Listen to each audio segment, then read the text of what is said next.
کوئی خصوصی اہمیت ہو تو پھر اس کی شرح کرنے والے دوسرے لوگ ہوتے ہیں، لیکن میں نے اس سے پہلے بھی کئی مرتبہ اپنی یہ تحریر خود پڑھائی ہے، اور آج پھر یہ محنت میں خاص طور پر اس لیے کر رہا ہوں کہ قرآن کالج سے جو حضرات بھی وابستہ ہوئے ہیں، خواہ وہ طالب علم کی حیثیت سے وابستہ ہوئے ہو اور خواہ سٹاف میں شریک ہوئے ہوں، اور یہ جو 1 سالہ کورس ہے جس میں آپ حضرات شریک ہیں، وہ بھی در حقیقت اسی کی اسکیم کا ایک جز ہے، تو اس سے وابستگی رکھنے والے ہر شخص کے سامنے وہ فکر واضح رہنا چاہیے جس کے تحت کہ یہ ادارے قائم ہوئے، اس لیے کہ اگر وہ بات سامنے نہ رہے تو جیسے کہ عام طور پر ہوتا ہے کہ رفتہ رفتہ جو بھی ماحول کا اثر ہوتا ہے وہ غالب آتا چلا جاتا ہے، اور مقصدی ادارے تدریجاً اپنی مقصدیت کو کھو بیٹھتے ہیں، اور پھر جس قسم کے ادارے اس ماحول میں چل رہے ہوتے ہیں کم و بیش اسی طرح کی نوعیت ان اداروں کی بھی ہو جاتی ہے۔ تو اس کے لیے ضروری ہے کہ جو فکر اس کے بنیاد میں کار فرما ہے وہ بار بار تازہ کیا جاتا رہے۔ مجھے خود یہ احساس تھا کہ اپنی ایک تحریر کو خود پڑھانا کچھ عجیب سا ہے، اور اسی اعتبار سے اس کی اہمیت جتانا اور بھی عجیب تر ہے، لیکن میں اس کی اہمیت کے بارے میں چند باتیں کہنا مناسب سمجھتا ہوں۔ پہلی تو سامنے آ چکی ہے کہ چونکہ ہمارے اس قرآن اکیڈمی کے قیام میں، قرآن کالج کے قیام میں اصل جو اس کا فکری پس منظر ہے وہ اسی کتابچے میں، لیکن اس مقصد کے تحت کہ آپ بھی ذرا اس کو توجہ سے پڑھیں اور میری معروضات کو بھی توجہ سے سنیں، مزید یہ بتا رہا ہوں کہ اس کتابچے کے بارے میں ایک تو پروفیسر یوسف سلیم چشتی مرحوم، انہوں نے اس کی تائید اور تحسین میں زبانی تو مجھ سے یہ کہا تھا کہ میرے سامنے گزشتہ پورے 50 سال کا لٹریچر جو دینی موضوعات پر بر صغیر ہند و پاکستان میں چھپا ہے وہ سب میری نگاہوں سے گزرا ہے، لیکن ایسی جامع تحریر میں نے آج تک نہیں پڑھی۔ اس کے بعد پھر انہوں نے صرف اپنی زبانی تحسین پر اکتفا نہیں کیا، باقاعدہ ایک مقالے کی شکل میں ایک خط مجھے لکھا جس میں اس کے بعض پہلوؤں کی مزید وضاحت کی، بعض کے پس منظر کو مزید نمایاں کیا، بعض نکات جو ہے ان کی اہمیت جو ہے اسے مزید مبرہن کیا۔ میرے چھوٹے بھائی جن سے آپ واقف ہیں، ڈاکٹر ابصار احمد، جس زمانے میں یہ مضمون میرا پہلی مرتبہ سن 67 میں چھپا تھا میثاق میں، اسی زمانے میں وہ جا رہے تھے انگلستان اپنی اعلیٰ تعلیم کے لیے۔ ایم اے فلسفہ انہوں نے کراچی یونیورسٹی سے کیا تھا اور فرسٹ کلاس فرسٹ وہ رہے تھے۔ پھر میں نے انہیں لاہور بلا لیا تھا اور میں یہ چاہتا تھا کہ وہ ایم اے سائیکالوجی بھی کریں، تو گورنمنٹ کالج میں وہ داخل ہو گئے تھے اور ایم اے سائیکالوجی میں ابھی زیر تعلیم تھے کہ انہیں وہ وظیفہ مل گیا باہر جانے کے لیے، تو انگلستان روانہ ہو رہے تھے۔ اسی زمانے میں یہ کتابچہ چھپی، یہ مضمون پہلی مرتبہ میثاق میں چھپا، ساتھ لے گئے تھے اسے۔ پھر ان کا مجھے وہاں سے خط آیا کافی عرصے کے بعد کہ میں جب سے یہاں آیا ہوں اس مضمون کو 6 مرتبہ پڑھ چکا ہوں، اور ہر مرتبہ مجھے اس میں کچھ نئی باتیں ملی ہیں۔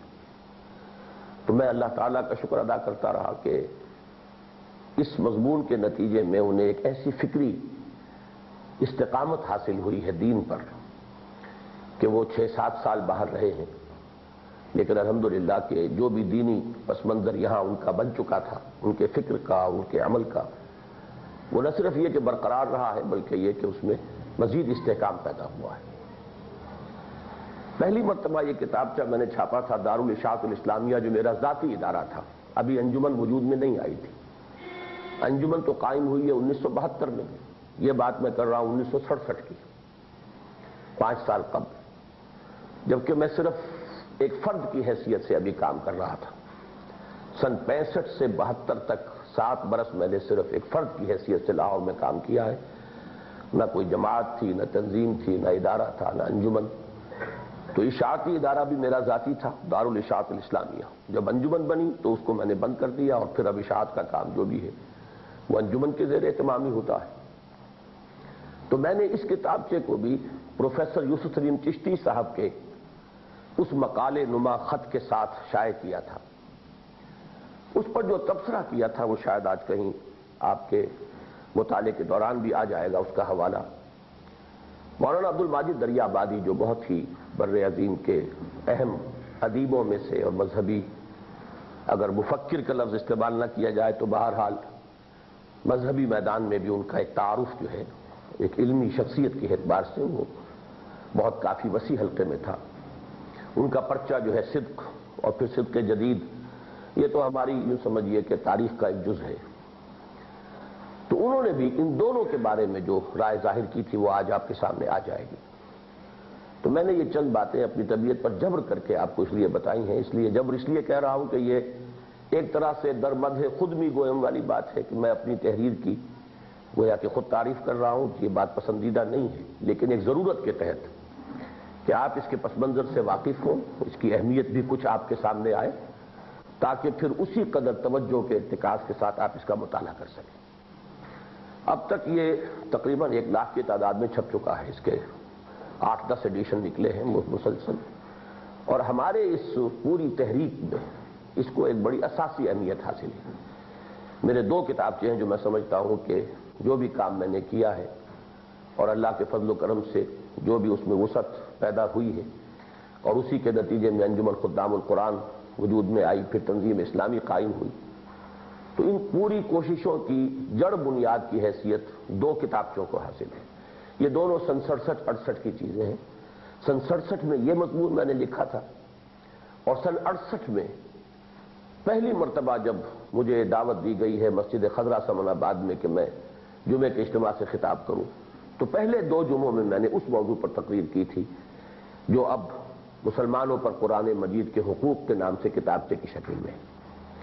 تو میرے فکر کی الحمدللہ اساس جو ہے وہ ان 2 کتابچوں میں موجود ہے، اور سارا کام جو بھی اس کے بعد ہوا ہے وہ در حقیقت اسی کی توسیع اور ایکسٹینشن ہے. انجمن جب قائم ہوئی ہے تو گویا کہ اس کے بنیادی مینیفیسٹو کی حیثیت بھی اس تحریر کو حاصل ہے. اسی کا ہم نے خلاصہ کیا تھا، جیسے کہ جو قرارداد تاسیس ہے انجمن کی وہ در حقیقت اسی کے فکر کا ایک خلاصہ ہے، اور اس کا بھی کچھ تھوڑا سا چند نکات کے اندر اس کی وضاحت جو ہے وہ بھی دستور میں شامل کی گئی. تو یہ پس منظر ہے اس کتابچے کا. اب آپ لوگ بھی کھول لیجئے.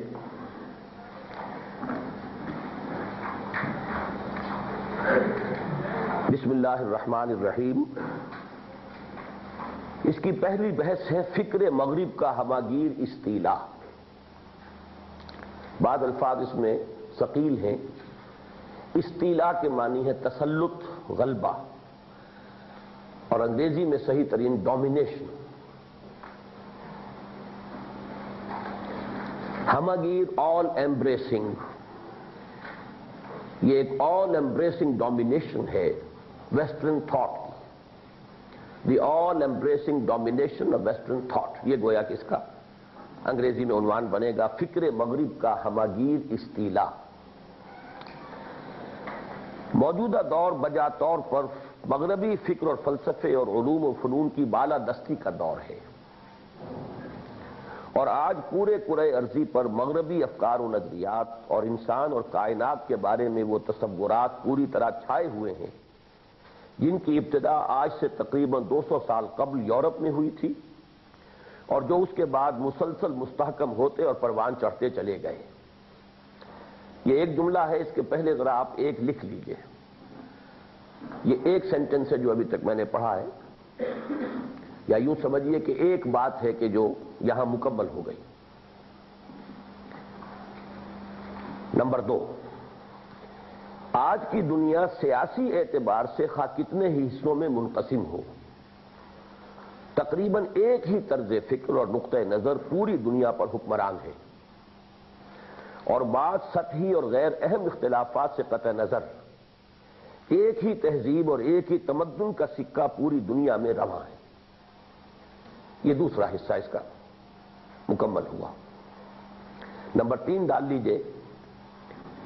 کہیں کہیں منتشر طور پر کوئی دوسرا نقطۂ نظر اور طرز فکر اگر پایا بھی جاتا ہے تو اس کی حیثیت زندگی کی اصل شاہراہ سے ہٹی ہوئی پگڈنڈی سے زیادہ نہیں ہے، ورنہ مشرق ہو یا مغرب ہر جگہ جو طبقے قیادت و سیادت کے مالک ہیں اور جن کے ہاتھوں میں اجتماعی زندگی اور اس کے جملہ متضمنات کی اصل زمام کار ہے، زمام کار یعنی باغ ڈور، لگام،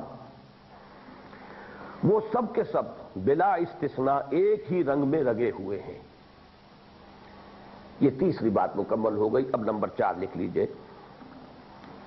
مغربی تہذیب و تمدن اور فلسفہ و فکر کا یہ تسلط اس قدر ہماگیر اور شدید ہے کہ بعض ان قوتوں کے نقطہ نظر کا جائزہ بھی اگر دقت نظر سے لیا جائے، دقت مشکل کے معنی میں نہیں ہے، یہ ہے گہرائی، دقت نظر، دقیق، جو مختلف ممالک میں مغربی تہذیب و تمدن کے خلاف سفارہ ہے۔ دوبارہ میں پڑھ رہا ہوں اس کو۔ مغربی تہذیب و تمدن اور فلسفہ و فکر کا یہ تسلط اس قدر شدید اور ہماگیر ہے کہ بعض ان قوتوں کے نقطہ نظر کا جائزہ بھی اگر دقت نظر سے لیا جائے جو مختلف ممالک میں مغربی تہذیب و تمدن کے خلاف سفارہ ہیں، تو معلوم ہوتا ہے کہ وہ بھی مغرب کے اثرات سے بالکلیہ محفوظ نہیں ہیں اور خود ان کا طرز فکر بھی بہت حد تک مغربی ہے۔ یہ 4 پوائنٹس ہیں کہ جو اس چھوٹے سے پیراگراف میں آئے ہیں۔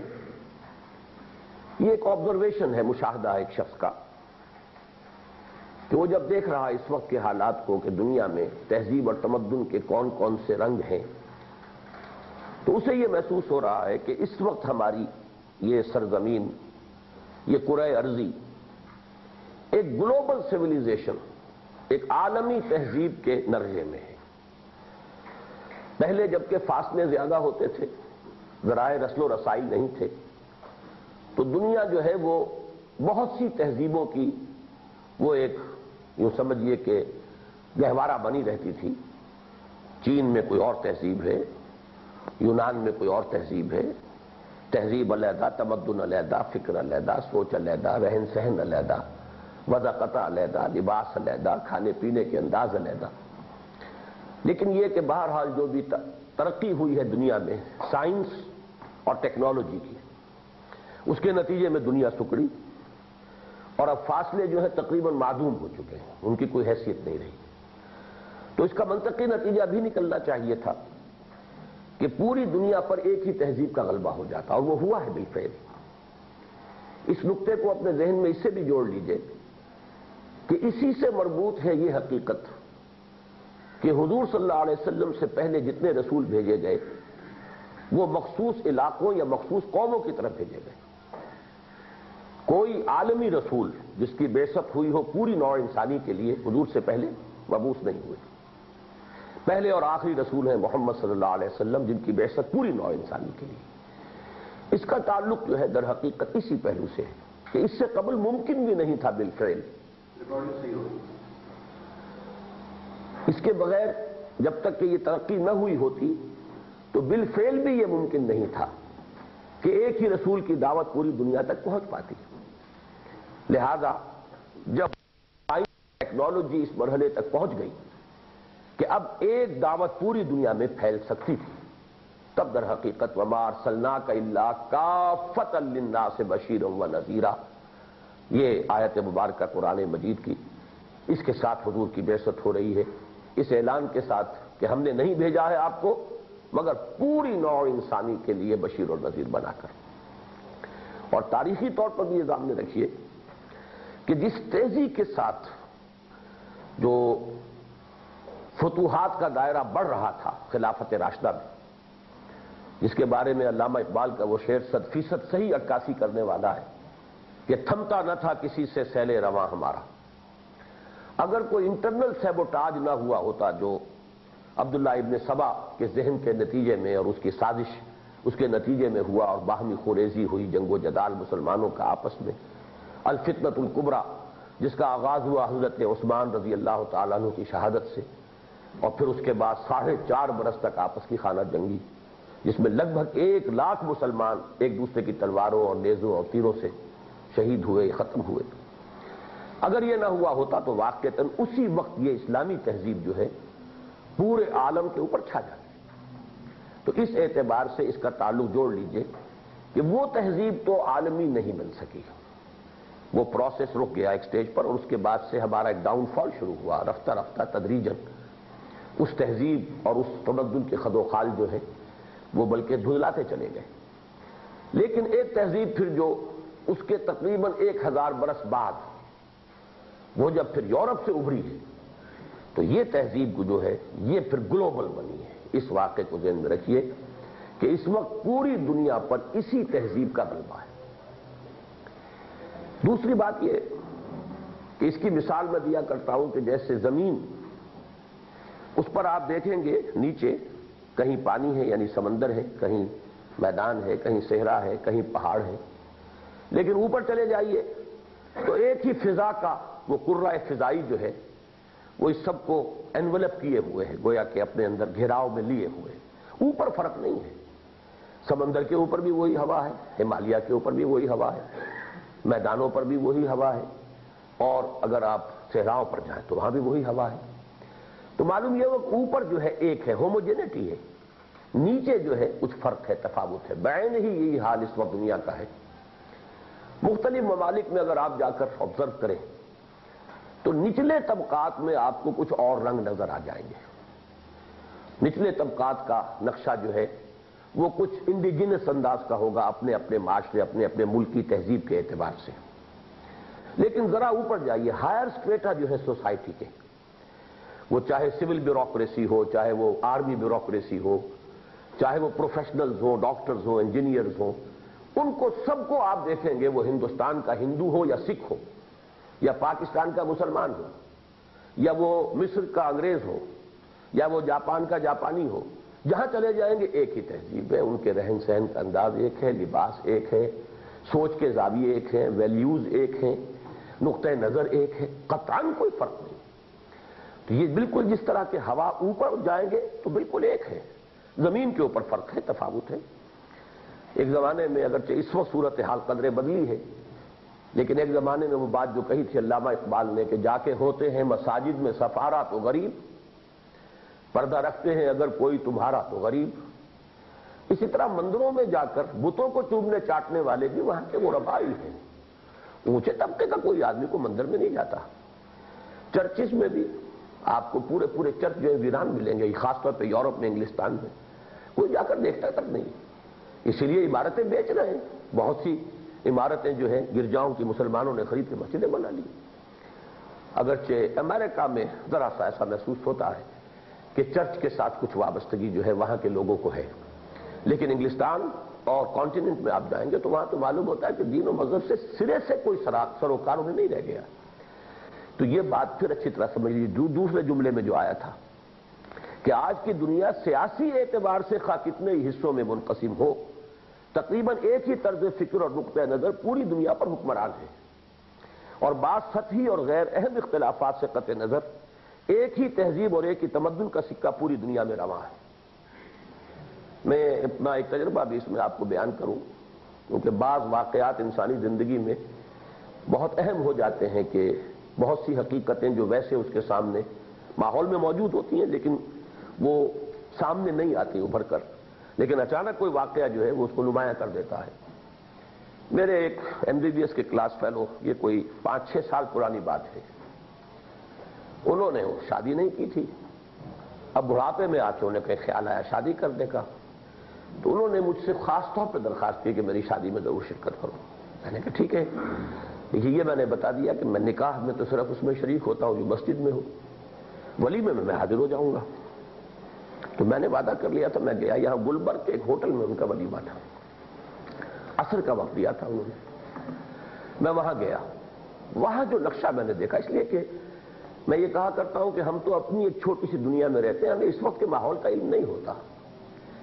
تو اس وقت جو مجھے کیفیت نظر آئی اس ہوٹل کے اندر، اس ولیمے کی دعوت میں، اول تو یہ کہ تاخیر بہت ہوئی، مغرب کا وقت تک آ گیا لیکن ابھی تک وہ لڑکی والے نہیں آئے تھے، اور یہ رواج ہے جب تک لڑکی والے نہ آئے تو ولی مشہور نہیں ہو سکتا۔ مغرب کا وقت جب ہو گیا تو میں نے ان سے کہا کہ بھائی مجھے اجازت دے دو، حاضری میری لگ گئی ہے، میں جاتا ہوں، نماز کا وقت ہے جی، نماز کا یہی اہتمام کرتے ہیں۔ میں نے ٹھیک ہے، وہ چادریں وادریں مانگی ہوٹل سے، لیکن یہ کہ نماز میں وہاں کم سے کم 250-300 افراد اس وقت تھے، اور مغرب کی نماز تھی، صرف 3 آدمی کھڑے ہوئے، ایک میں، ایک میرا وہ کلاس فیلو، اور وہ بھی میں سمجھتا ہوں بغیر وضو کے کھڑا ہوا ہوگا صرف میری وجہ سے، ایک صاحب اور اس پورے مجمع میں سے نکل کر آئے۔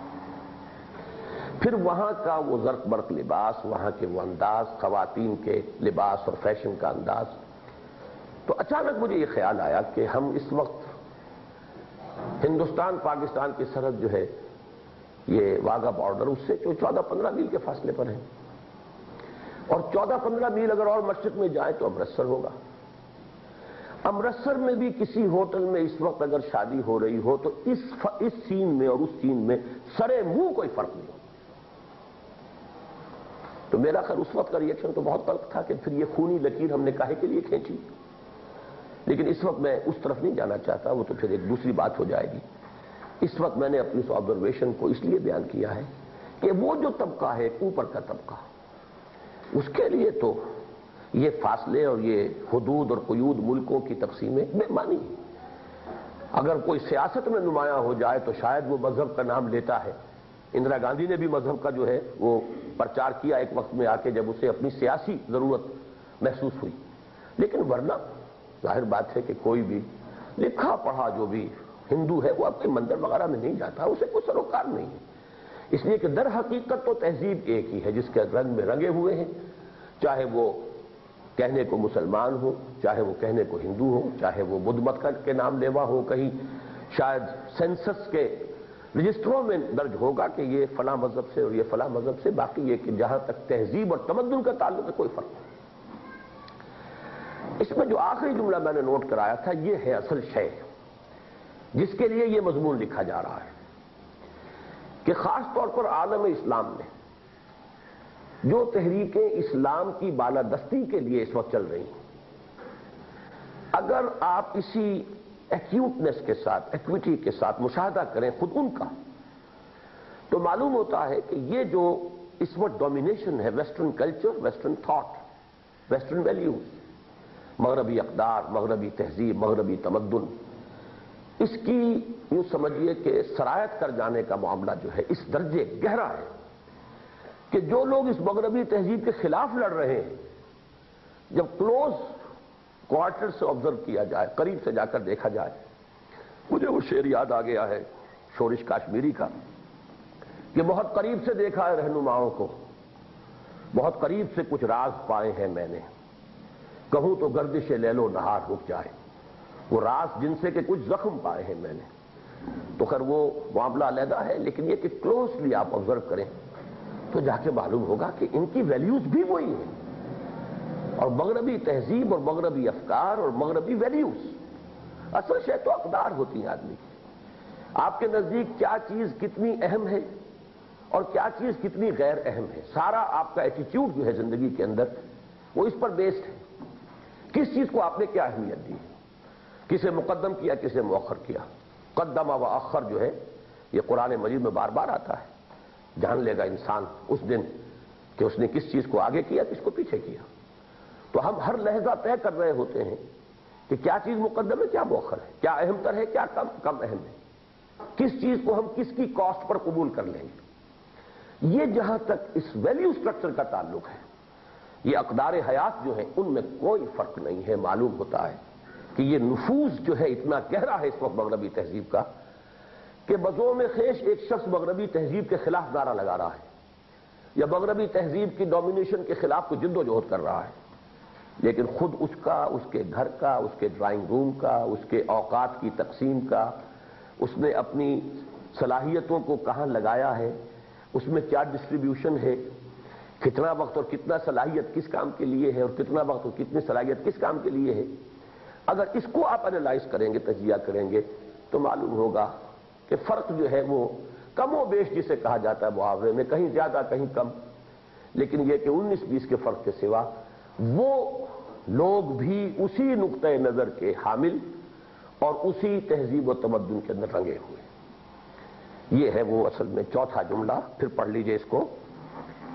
مغربی تہذیب و تمدن اور فلسفہ و فکر کا یہ تسلط اس قدر شدید ہے، شدید اور ہمہ گیر ہے کہ بعض ان قوتوں کی نقطۂ نظر کا جائزہ بھی اگر دقت نظر سے لیا جائے جو مختلف ممالک میں مغربی تہذیب و تمدن کے خلاف صف آراں ہیں، تو معلوم ہوتا ہے کہ وہ بھی مغرب کے اثرات سے بالکلیہ محفوظ نہیں ہیں، اور خود ان کا طرز فکر بہت حد تک مغربی ہے۔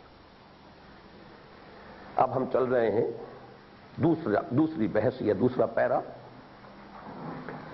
جس کو اب تک کہا گیا ہے ویسٹرن تھاٹ یا ویسٹرن کلچر۔ اب اس کو اینالائز کرنے کی کوشش کی گئی ہے کہ وہ ہے کیا، اس کے فکر کے اصل اجزاء ترکیبی کیا ہیں، بنیادی نقطہ نظر۔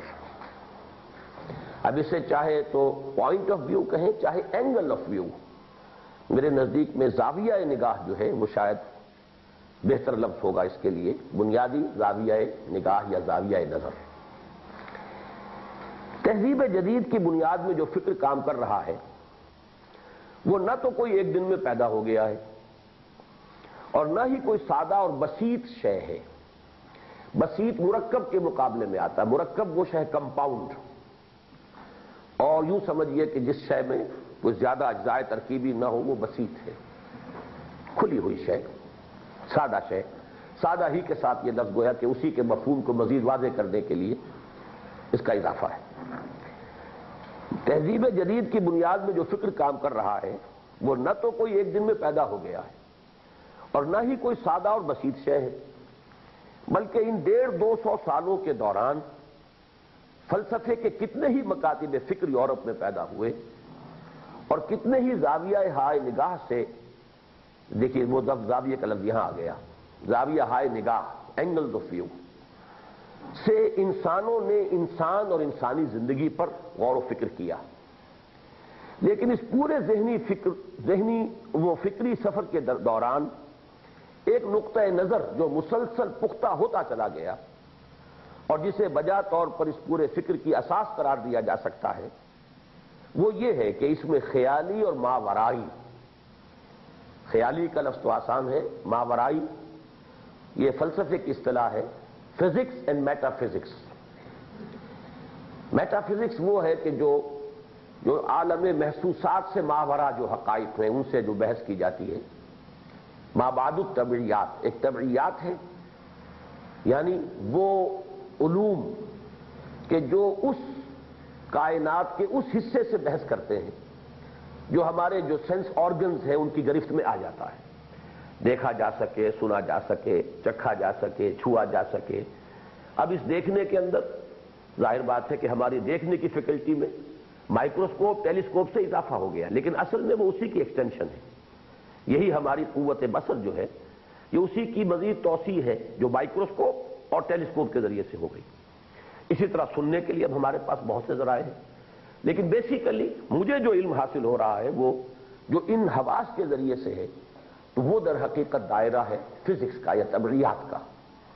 لیکن یہ کہ کچھ حقائق ایسے ہیں کہ جو ہمارے جو احساس کے ذرائع ہیں ان سے ماورا ہے، تو ان کے لیے مابعد الطبعیات، میٹا فزکس، تو وراء الطبعیات اور تو ماوراء الطبعیات جو ہے، مابعد الطبعیات یا ماوراء الطبعیات، وہ یہاں پہ لفظ آیا ہے کہ خیالی اور ماورائی تصورات کے بجائے ٹھوس حقائق و واقعات کو غور و فکر اور سوچ بچار کا اصل مرکز و محور ہونے کی حیثیت حاصل ہے۔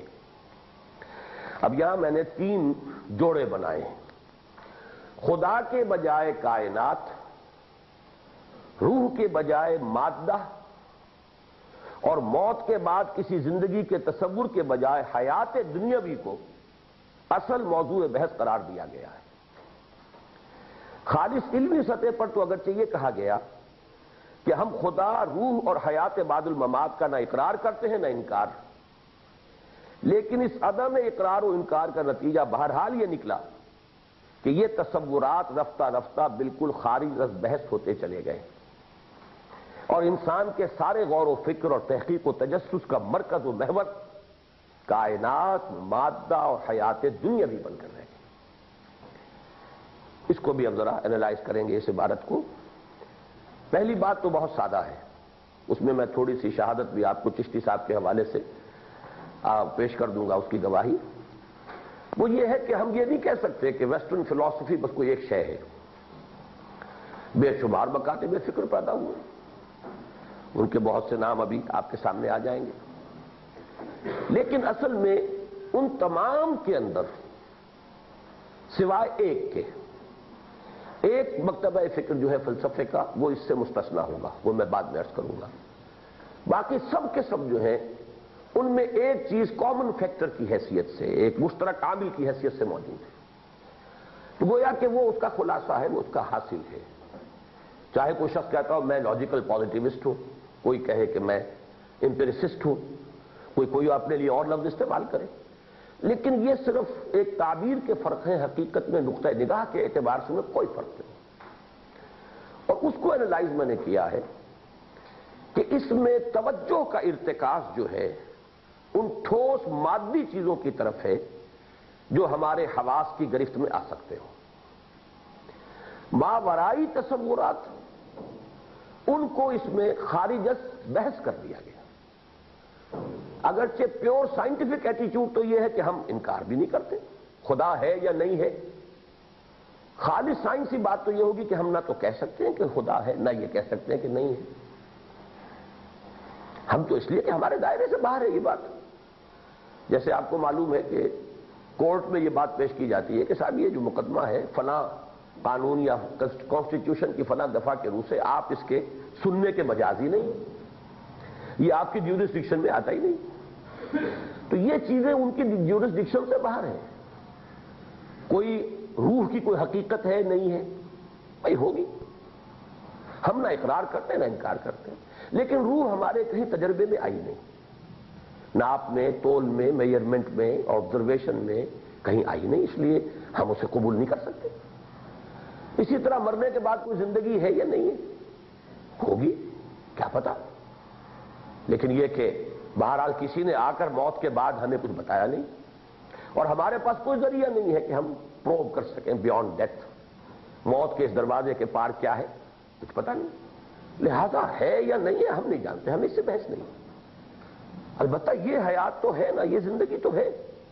اب اس کی بہتری، اس کے لیے جو بھی ہم کر سکیں، ویلفیئر ہے، لوگوں کی بھلائی ہے، اس کے اندر جتنی بھی ویلیوز اچھی ہیں ان کو بالفعل جو ہے بروئے کار لانے کی جدوجہد تو کر سکتے ہیں نا۔ تو یہ جو ہے پیور سائنٹیفک ایٹیچیوڈ جو ہے، خالص سائنسی جو موقف ہوگا وہ یہ ہوگا کہ نہ خدا کا انکار نہ اقرار، نہ روح کا انکار نہ اقرار، نہ حیات بعد الممات کا اقرار نہ انکار۔ لیکن جب یہ تین چیزیں جو ہیں وہ پھر ذرا ان کو تو نوٹ کر لیجئے کہ یہ ایک دوسرے سے مقابلے کی چیزیں ہیں۔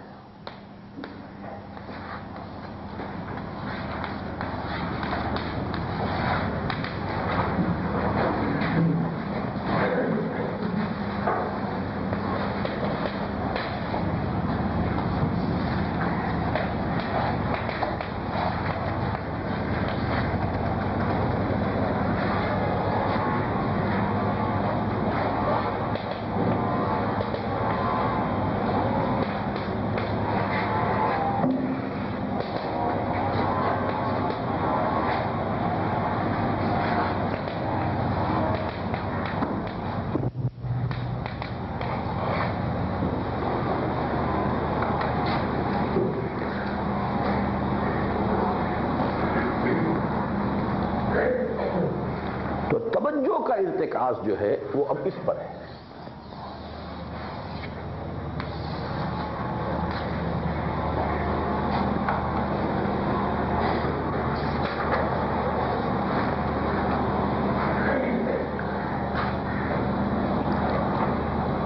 اب یہاں میں چاہتا ہوں کہ ذرا آپ کو حکمت قرآن کا دوسرا پرچہ نکال لیجئے، جس میں چشتی صاحب نے اس نقطہ نظر پر تائید کی ہے۔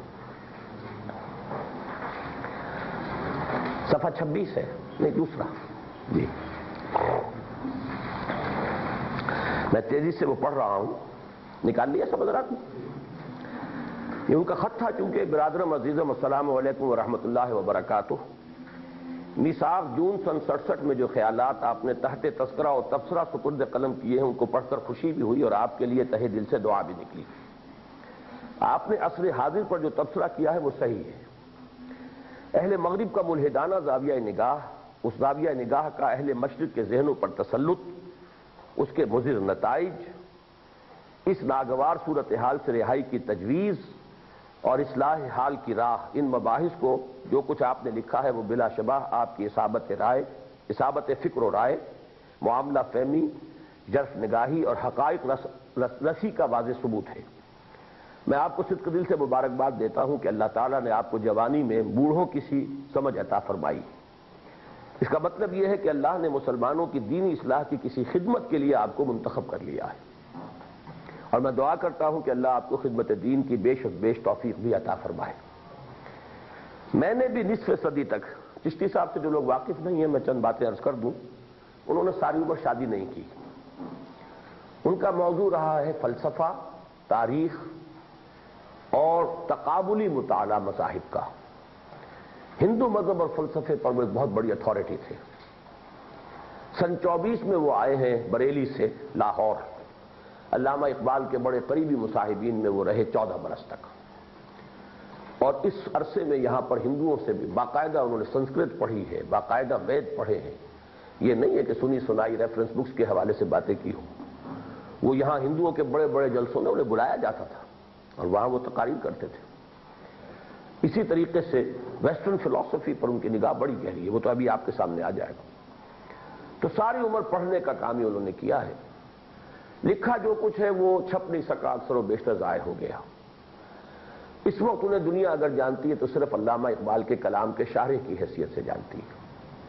لیکن یہ کہ میں نے ان سے بہت استفادہ کیا ہے.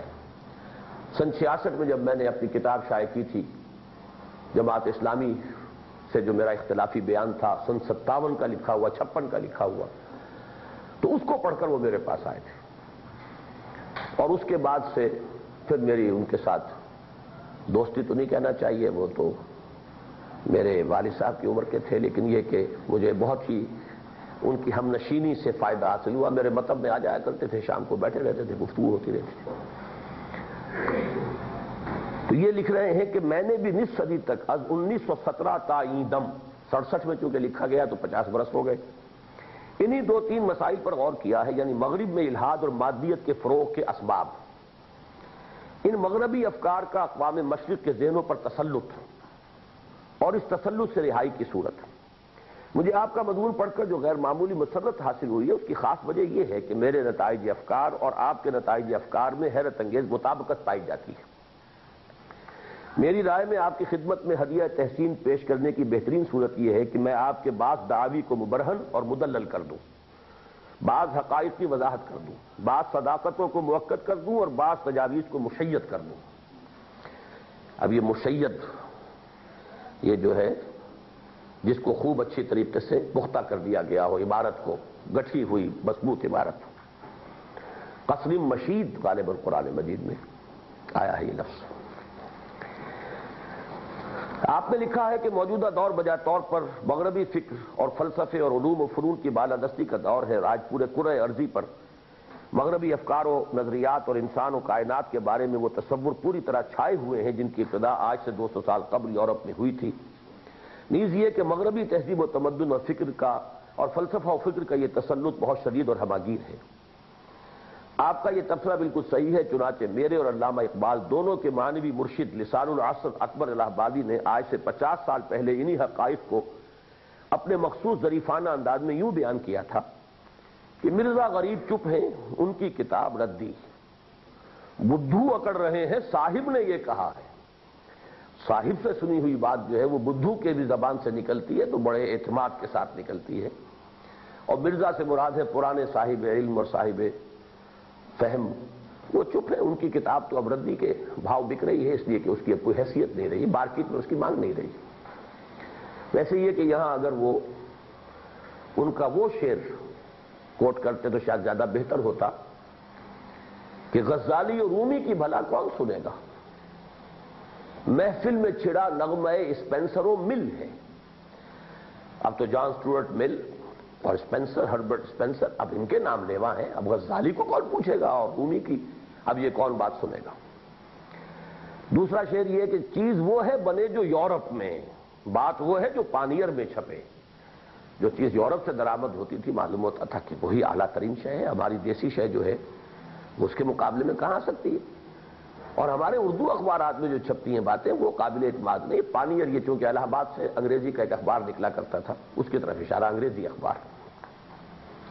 نمبر 2، آپ نے لکھا ہے لیکن اس پورے ذہنی اور فکری سفر کے دوران ایک نقطۂ نظر جو مسلسل پختہ ہوتا چلا گیا اور جسے بجا طور پر اس پورے فکر کی اساس قرار دیا جا سکتا ہے، وہ یہ ہے کہ اس میں خیالی اور ماورائی تصورات کے بجائے ٹھوس حقائق کو غور و فکر کا اصل مرکز ہونے کی حیثیت حاصل ہے، اور خدا کے بجائے کائنات، روح کے بجائے مادہ، اور موت کے بعد کسی زندگی کے تصور کے بجائے حیات دنیاوی کو اصل موضوع بحث قرار دیا گیا ہے.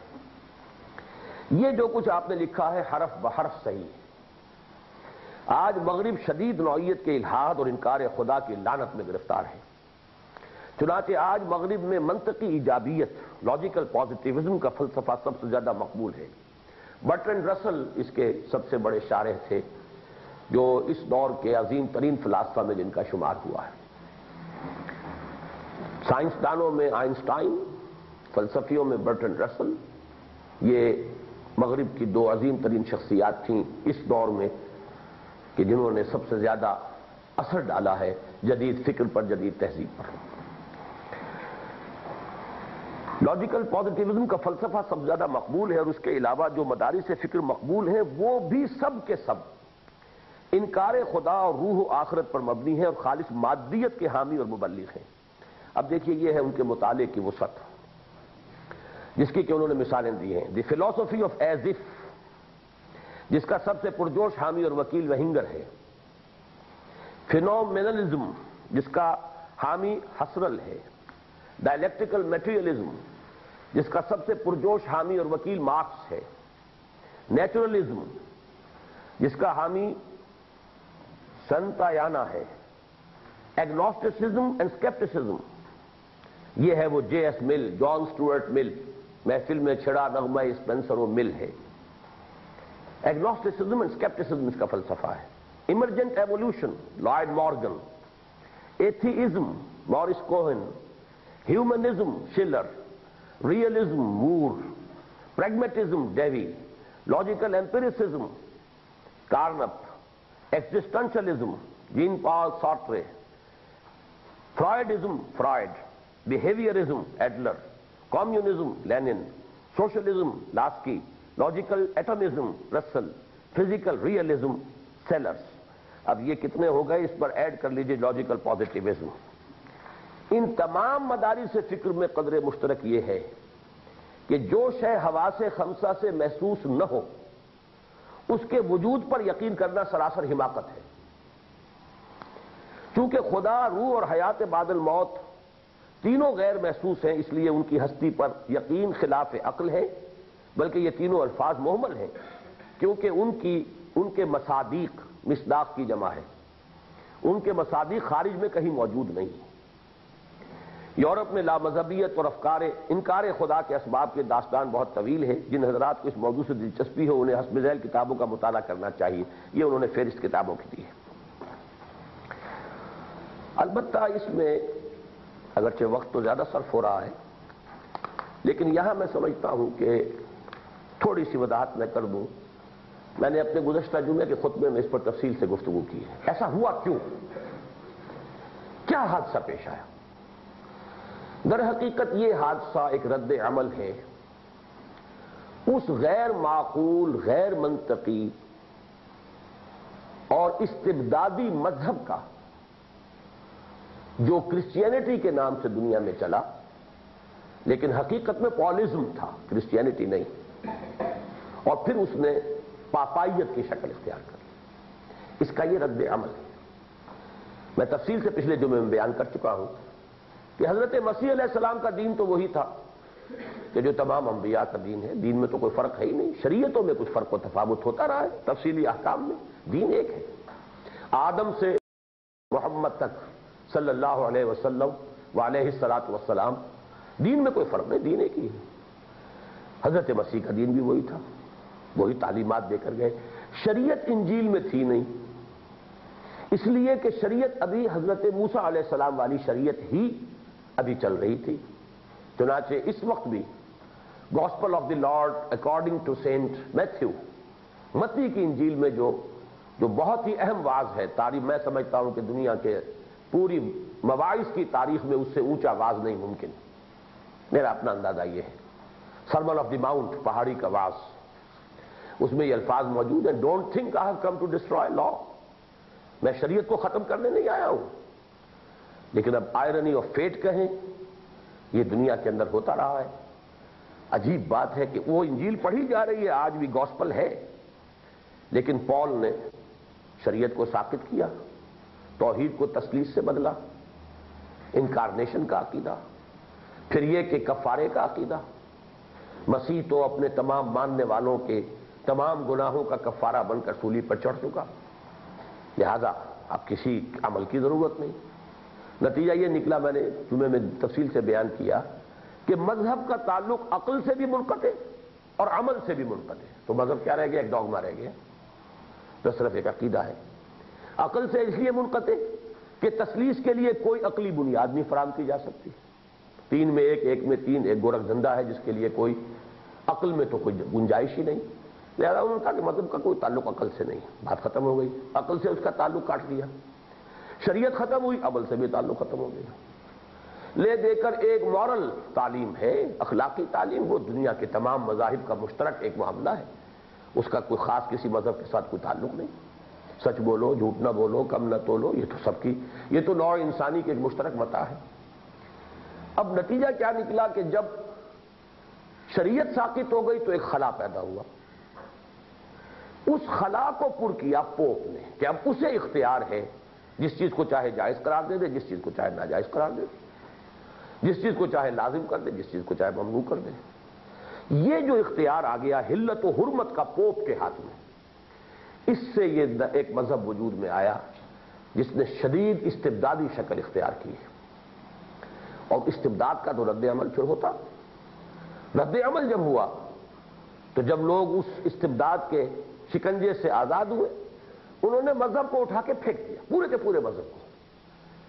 یہ صلاحیت نہیں ہوتی عام طور پر لوگوں میں کہ پھر وہ اس وقت تجزیہ کریں اس میں صحیح چیز کیا تھی، غلط کیا تھی۔ غصے میں آ کے جب کوئی فرد یا کوئی قوم یا کوئی معاشرہ کوئی قدم اٹھاتا ہے تو پھر اس کا فیصلہ جو ہوتا ہے وہ تو بہت ہی، یوں سمجھیے کہ وہ ایک ہی رو کے اندر اور پورے کے پورے معاملے کو بہا کر لے جانے والی بات ہے۔ نتیجتاً جب سائنس اور فلسفہ یورپ میں اب ڈیولپ ہوا ہے تو اس کی بنیاد میں اللہ کا انکار، آخرت کا انکار، روح کا انکار، یہ گویا کہ اس کی جڑ میں پیوست ہے۔ اس کی بھی جو بڑی پیاری انہوں نے تاریخی وضاحت لکھی ہے وہ میں پڑھ کے سنا رہا ہوں، اس لیے کہ اس کا جو ویڈیو بن رہا ہے ہم اسے اصل میں استعمال کریں گے کہ آئندہ پھر کبھی ضرورت پیش نہ آئے کہ میں خود اس طریقے سے اس کی وضاحت کروں اور یہ چیزیں اس کا ایک انٹیگرل پارٹ بن جائیں، اس کو ذریعہ ہم بنا سکیں آگے اس بات کی وضاحت کے لیے۔ دیکھیں چشتی صاحب نے وہیں لکھا ہے صفحہ 29 پر، تاہم قارئین کی خاطر ذیل میں اجمالی طور پر کچھ اشارات درج کیے دیتا ہوں۔ جہاں پہلی جو عبارت ہم نے پڑھی تھی وہ دلالت کرتی ہے ان کے فلسفے کے مطالعے کی وسعت پر، وہاں یہ تاریخ مذہب خاص طور پر کرسچینٹی کے پوری تاریخ کا جو مطالعہ ہے ان کا، اب یہ دیکھیے چند نکات میں لائے۔ اس میں پہلی بات انہوں نے بیان نہیں کی جو میں نے جمعے میں بیان کی تھی کہ پال نے ایک تبدیلی اور کی تھی حضرت مسیح کی تعلیم میں۔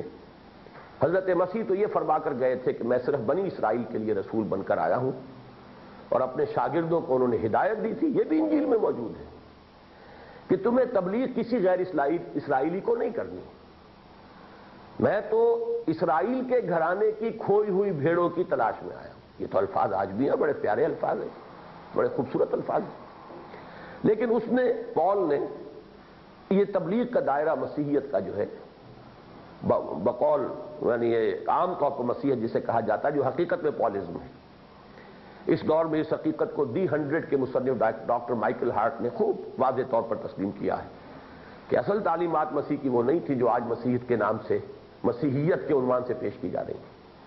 انہوں نے دائرہ وسیع کیا، جینٹائلز جو تھے، غیر اسرائیلی لوگوں کے اندر بھی تبلیغ۔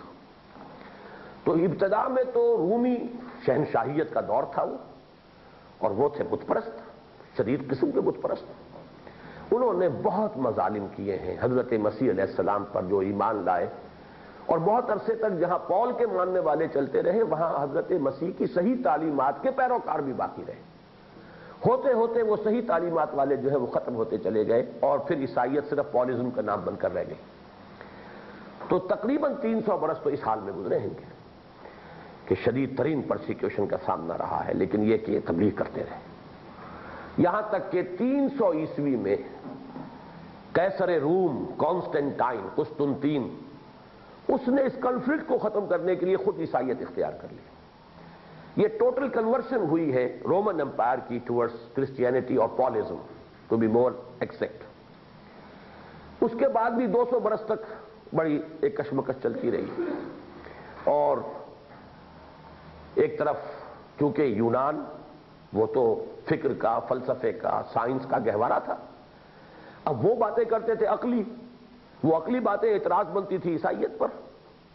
تو ایک کشمکش جب چلی عقل اور ڈوگما کے درمیان، سائنس کے حوالے سے بھی لوگ اعتراض کرتے تھے کیا باتیں تم مانتے ہو، اور عقل اور منطق کے اعتبار سے بھی یہ بیان کرتے تھے۔ تو سن 529 میں جسٹینین نے، اب یہ پڑھیے الف یہاں سے، یہ اس سے پہلے کا حصہ چونکہ یہاں نہیں تھا وہ میں نے بیان کر دیا۔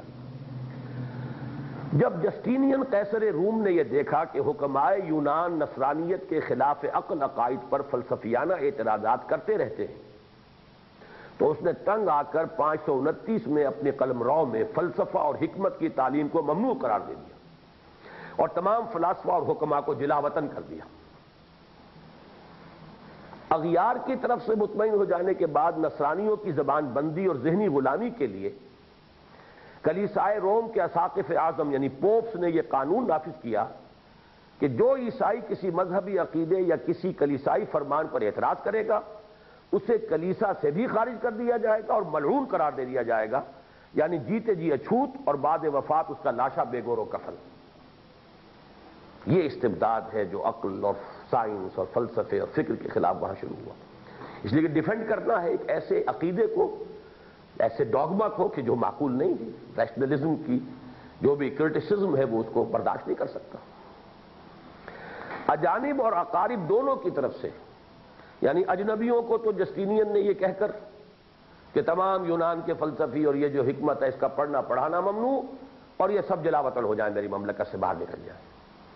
اچھا، جو کچھ تھوڑے بہت جراثیم رہ گئے تھے اپنوں میں، عیسائیوں میں، ان کی وہ پوپ کی طرف سے جب آ گیا، ڈیکری آ گئی، اس کا فرمان آ گیا، تو اس کا بھی دروازہ بند کر دیا کہ دیکھ لو اگر ذرا بھی زبان کھولی تو اچھوت بنا دیے جاؤ گے، ملعون اور مقاطعہ، بائیکاٹ۔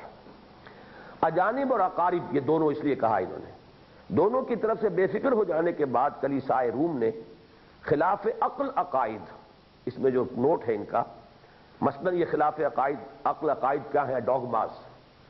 نمبر 1 مثلاً وہ تثلیث جس کی روح سے خدا بیک وقت و بیک جہت اور بیک حیثیت و بیک اعتبار ایک بھی ہے اور 3 بھی ہے، نیز وحدت بھی حقیقی ہے اور تثلیث بھی حقیقی ہے۔ اب کیسے بتائیں اس کو؟ نمبر 2 تجسم، انکارنیشن، جس کی روح سے کلام لوگوس جو خدا کے ساتھ بھی ہے اور خدا بھی ہے مجسم ہو کر یسوع کی شکل میں ظاہر ہوا۔ جیم، یسوع نے اگرچہ وہ خدا تھا اور خدا کی صورت میں تھا، بوجہ غایت فروتنی، ہیوملٹی، اپنے آپ کو الوہیت سے معرہ قرار دیا اور غلام کی حیثیت اختیار کر لی اور صلیبی موت گوارا کر لی۔ ڈال، یسوع مسیح نے مصلوب ہو کر قیامت تک پیدا ہونے والے انسانوں کے پیدائشی گناہوں کا کفارہ ادا کر دیا۔ یہ ہے وہ 4 ان کے ڈوگماز جن کو چشتی صاحب نے کہا ہے کہ خلاف عقل عقائد کے ساتھ حسب ذیل احکام واجب الاذعان بھی نافذ کر دیے۔ وہ تو 4 عقیدے ہیں، ان کا ماننا لازمی، and over and above those 4 یہ کمانڈمنٹس ہیں، 4 ڈیکریز ہیں۔ نمبر 1، معیار حق و باطل بائبل نہیں بلکہ کلیسا ہے، اور کلیسا سے مراد ہے پوپ اور اس کے ماتحت مذہبی پیشواؤں کی حمایت۔ نمبر 2، ہر پوپ معصوم عن الخطا اور مطاع ہے، معصوم ہے وہ، he cannot err، یعنی انفیلیبلٹی۔ اگر آپ ذرا سا بھی بیدار مغزی کے ساتھ میری بات یہ سن رہے ہو اور اس وقت مطالعہ کر رہے ہو تو آپ کا ذہن لازماً منتقل ہوا ہوگا، یہی ہے شیعیت اور اس کا امامت معصومہ کا تصور، جو اگرچہ اس وقت کے ہمارے شیعوں میں تو موجود نہیں ہے، اس لیے کہ امام حاضر نہیں ہے، غائب ہے۔ ان کا تو 12ویں امام جو تھے بقول ان کے، وہ اس خیال سے 11ویں امام جو تھے انہوں نے انہیں ایک چھپا دیا تھا کسی کیو میں، کسی غار میں، کہ کہیں انہیں قتل نہ کر دیا جائے۔ اب وہ امام مہدی کہلاتے ہیں ان کے، اور وہ وہیں چھپے ہوئے ہیں، وہ ظاہر ہوں گے۔ تو گویا کہ 1200 برس سے وہ بھی اب امام کے بغیر ہیں، ان کا امام غائب ہے، اس لیے بات واضح نہیں ہوتی۔ اصل شیعیت جو ہے وہ در حقیقت اسماعیلیت ہے، ان کا امام حاضر ہے اور ان کا امام جو ہے وہ انفیلیبل ہے، معصوم عن الخطا، کوئی غلطی نہیں کر سکتا، اور ان کے امام کو حق حاصل ہے قرآن کی جس چیز کو چاہے وہ باطل قرار دے دے، اللہ کے جس حکم کو چاہے وہ منسوخ کر دے، جو حکم چاہے اپنی طرف سے کر دے۔ تو در حقیقت ہمارے ہاں وہ پاپائیت اور یہ سارا جو مذہبی فکر تھا پال کا، اس کا مظہر ثانی یوں سمجھ لیجئے، جو ہمارے ہاں ہوا ہے اسی کا ریپلیکا ہے، یہ اسی کی کاپی ہے، اور وہ بھی در حقیقت ایک یہودی نے سازش کے طور پر حضرت مسیح کے تعلیم کو ختم کرنے کے لیے کیا تھا، اور یہ بھی عبداللہ ابن سبا یہودی کے ذہن کی پیداوار ہے۔ تو یہ 4 چیزیں پڑھ لیجئے۔ معیار حق و باطل بائبل نہیں ہے بلکہ کلیسا ہے، اور کلیسا سے مراد چرچ، کلیسا سے مراد ہے پوپ اور اس کے ماتحت مذہبی پیشواؤں کی جماعت۔ نمبر 2، ہر پوپ معصوم عن الخطا اور مطاع ہے، اس لیے اس کے احکام میں چون و چرا کی گنجائش نہیں ہے۔ نمبر 3، مذہب اور مذہبی عقائد میں عقل کو مطلق دخل نہیں ہے، بجا کہے جسے پاپا اسے بجا سمجھو، زبان پوپ کو نقارہ خدا سمجھو۔ یہ بھی وہی اکبر الہ آبادی ہیں جن کے بارے میں چشتی صاحب نے لکھا ہے کہ میرے اور اقبال کے دونوں کے مرشد معنوی۔ یہ بات بھی آپ کو بتا دوں کہ علامہ اقبال نے اکبر الہ آبادی کے انتقال پر جو تعزیتی خط لکھا تھا ان کے بیٹے کو، اس میں یہ الفاظ تھے کہ آپ کے والد مرحوم میرے مرشد معنوی تھے، میں انہیں اپنا مرشد مانتا ہوں۔ تو اقبال کے در حقیقت 2 مرشد ہیں ان کے اپنے قول کے مطابق، ایک پیر روم مولانا رومی اور دوسرے اکبر الہ آبادی۔ بدقسمتی سے اکبر الہ آبادی مشہور ہوئے ہیں صرف مزاحیہ اپنے اشعار کے حوالے سے، ورنہ ان کے ہاں بڑی گہری حکمت ہے، بہت گہرا تصوف ہے، بہت گہرا فلسفہ، بہت سادہ زبان میں ہے۔ یہ ایک علیحدہ بحث تھی۔ بہرحال دیکھیں یہاں کس خوبصورتی سے، بجا کہے جسے پاپا اسے بجا سمجھو۔ اب وہ جو پرانی کہاوت چلی آ رہی تھی کہ زبان خلق کو نقارہ خدا سمجھو، وہ خلق نکال کے پوپ، زبان پوپ کو نقارہ خدا سمجھو، جو زبان پوپ سے جو نکل آئے بس وہی اللہ کی بات ہے، وہی حق ہے۔ نمبر 4، کلیسائی روایات کا انکار بھی کفر ہے۔ نمبر 5، پوپ اور کلیسا کو گناہ معاف کرنے کا اختیار حاصل ہے۔ نمبر 6، کلیسا کے علاوہ کسی شخص کو بائبل لکھنے کا حق حاصل نہیں ہے۔ یہ سمجھیے کہ جیسے برہمنوں نے اپنے مقام کو محفوظ کرنے کے لیے کچھ ایکسکلوسیو رائٹس اپنے لیے اختیار کر لیے تھے، شودروں کا تو خیر حق یہ بھی نہیں تھا کہ وہ وید کا کوئی لفظ سن بھی سکے۔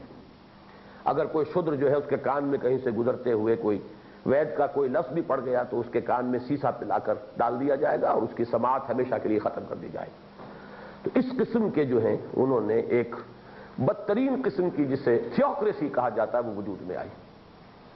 اس تھیوکریسی کا رد عمل ہے پھر، اب یہ بھی پڑھ لیجئے، دال۔ 13ویں اور 14ویں صدی عیسوی میں اندلس کے مشہور فلسفی ابن رشد، اور یہ یورپ میں کہلاتے ایوروس، ابن رشد متوفی 1168 عیسوی کی تمام تصانیف کا ترجمہ لاطینی زبان میں ہو گیا، اور 15ویں صدی میں اس کی تمام تصانیف اٹلی اور فرانس کی یونیورسٹیوں کے نصاب تعلیم میں شامل ہو گئیں۔ یہ کیسے ہوا یہ بھی یہاں نہیں لکھا انہوں نے، وہ بات سمجھ لیجئے کہ دور بنو عباس میں مسلمانوں نے، خلفاء جو عباسی ہیں، انہوں نے علم کی سرپرستی کی، انہوں نے یونان سے جو بھی فرار ہو کر آئے تھے فلسفی، حکیم، سائنسدان، ان سب کو بہت ان کا اعزاز کیا، اکرام کیا. تمام کتابیں جو ہے وہ گریک سے عربی کے اندر ٹرانسلیٹ ہوئیں. اس سے وہ علم، سائنس، فلسفہ، منطق، یہ اس کا ایک سیلاب آ گیا. یہی سیلاب پھر ہسپانیہ کی یونیورسٹیوں کے ذریعے سے یورپ میں داخل ہو گیا. اب ہسپانیہ، اس کی قرطبہ اور غرناطہ کی یونیورسٹیاں، جیسے ہمارے نوجوان جاتے رہے، اب 100 برس ہونے کو آئے ہیں کہ جو بھی علم حاصل کرنا چاہتا تھا یورپ جاتا تھا، انگلستان جاتا تھا. یہ اس کے کچھ عرصہ ہوا ہے کہ اب وہ امریکہ سب سے بڑا علم کا مرکز بنا ہے، لوگ جاتے ہیں. ایسے ہی یہ جو 3 ممالک قریب ترین ہیں سینٹرل یورپ کے، جرمنی، فرانس اور اٹلی، ان سے نوجوان جاتے تھے قرطبہ اور غرناطہ کی یونیورسٹیوں میں تعلیم حاصل کرتے. وہاں سے وہ ساری انفیکشن لے کر آئے، علم کی اور فلسفے کی اور منطق کی اور حکمت کی. اب یہاں پر ان کے ذریعے سے جو یہ یورپ کے یہ ممالک ہیں، ان کے اندر اب شروع ہوا وہ پھر دوبارہ علم کا ایک چرچا، تصادم شروع ہو گیا. پھر یہ در حقیقت اس کا ذکر کر رہے ہیں. ان تصانیف کی بدولت یورپ 1000 سال بعد ارسطو کے فلسفے سے واقف ہوا، اور اس کی وجہ سے یورپ میں 16ویں صدی میں 2 تحریکیں رونما ہوئیں، جن کا نام احیاء العلوم، رینیسنس، اور اصلاح کلیسا یعنی ریفرمیشن ہے. چنانچہ رومن کیتھولک کلیسا، جس کے خلاف لوتھر نے صدائے احتجاج بلند کی، اس بات کا معترف ہے کہ لوتھر بڑی حد تک ابن رشد کے فلسفے سے متاثر ہوا تھا. میری تحقیق بھی یہی ہے کہ لوتھر کے دماغ میں کلیسا کی اصلاح کا خیال ابن رشد کی تصانیف کے مطالعے سے پیدا ہوا. اب یہ جو رینیسنس ہوا ہے، تحریک احیاء العلوم، تو نئے علم جب اب مدون ہوئے اور ترقی ہوئی اور سائنس بڑھی، تو اس میں ایک رد عمل کے طور پر نفرت حقیقت میں تو ہونی چاہیے تھی پالزم کے خلاف، چرچ کے خلاف، لیکن یہ کہ جذبات تو اندھے ہوتے ہیں، اور جذبات میں آ کر جو بھی انسان قدم اٹھاتا ہے اس میں وہ، جس کو کہا جاتا ہے کہ گیہوں کے ساتھ گھن بھی پستا ہے. تو وہ جو بنیادیں تھیں ان سب کو انہوں نے پامال کیا. خدا، آخرت، وحی.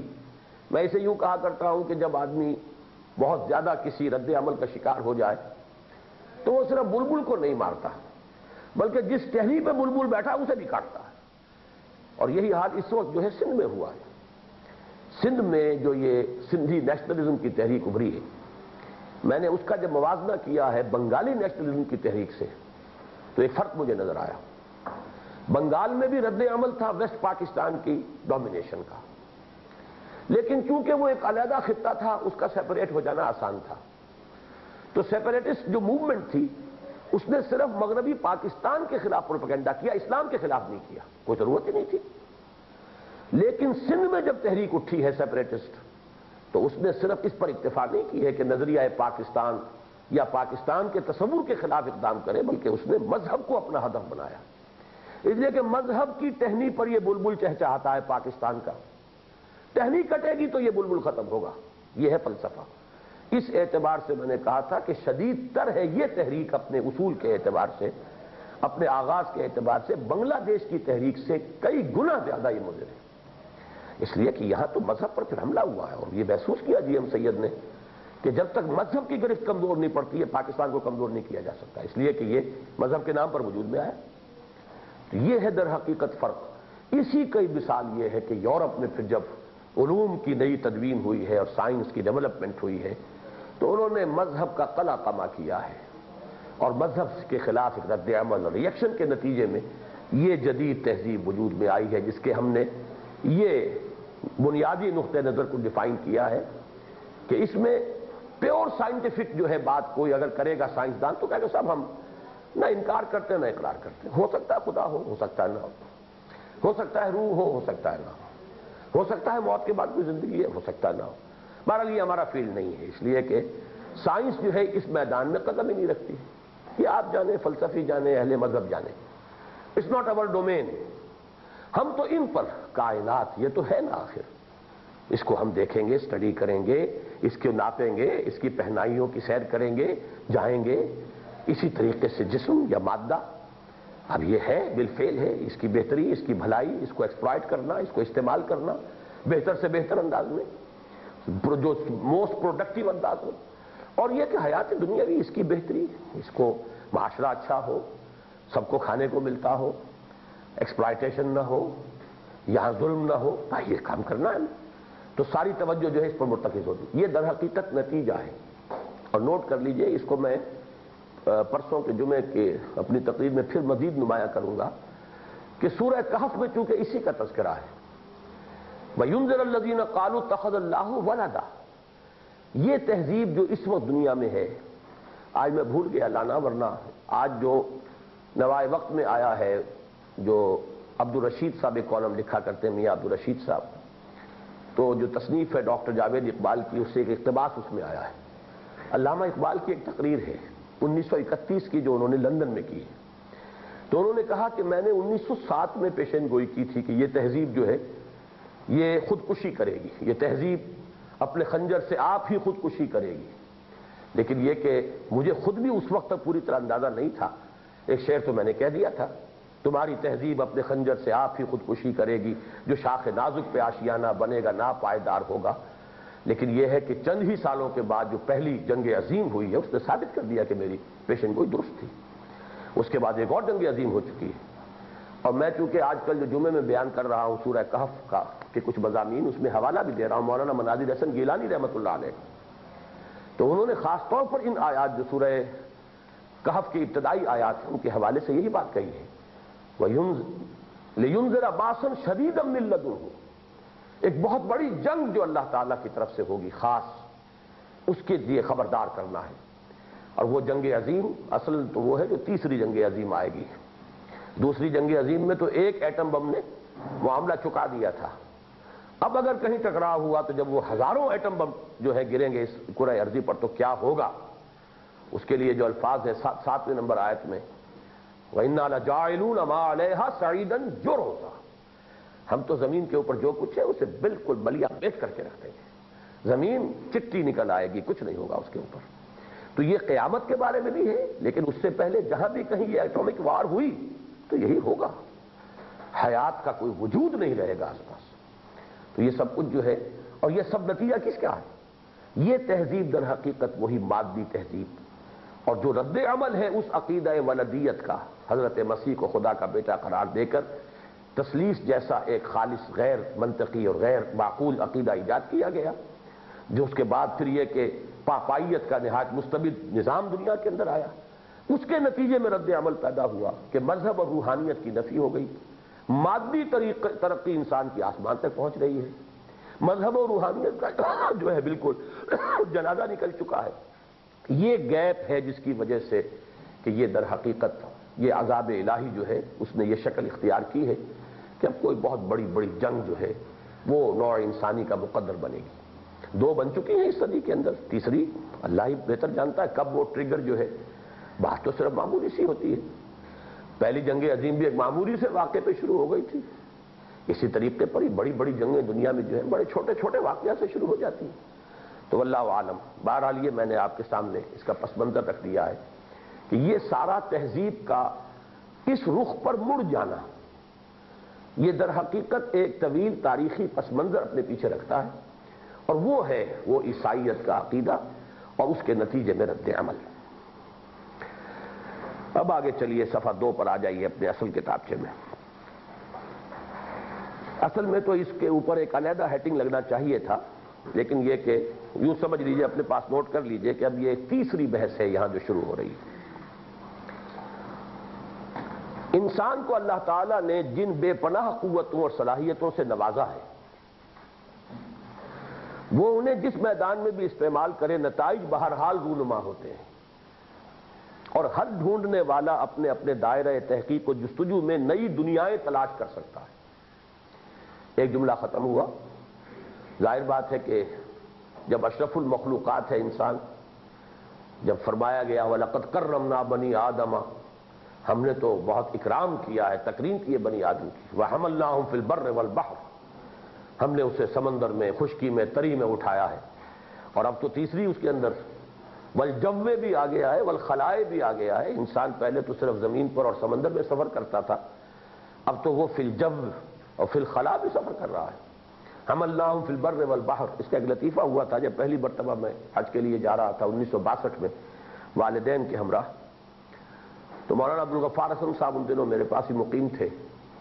انہوں نے جمعے کی نماز پڑھائی ایک جگہ اور دعا کی، اے اللہ مدد فرما اپنے حاجیوں کی، حجاج بیتک فی برے کا و بحرے کا اجمعین، جو بھی حاجی ہیں سفر کر رہے ہیں اس وقت، چاہے وہ بری راستے سے کر رہے ہیں یا بحری راستے سے کر رہے ہیں، ان سب کی تو مغفرت فرما، ان پر رحمت فرما.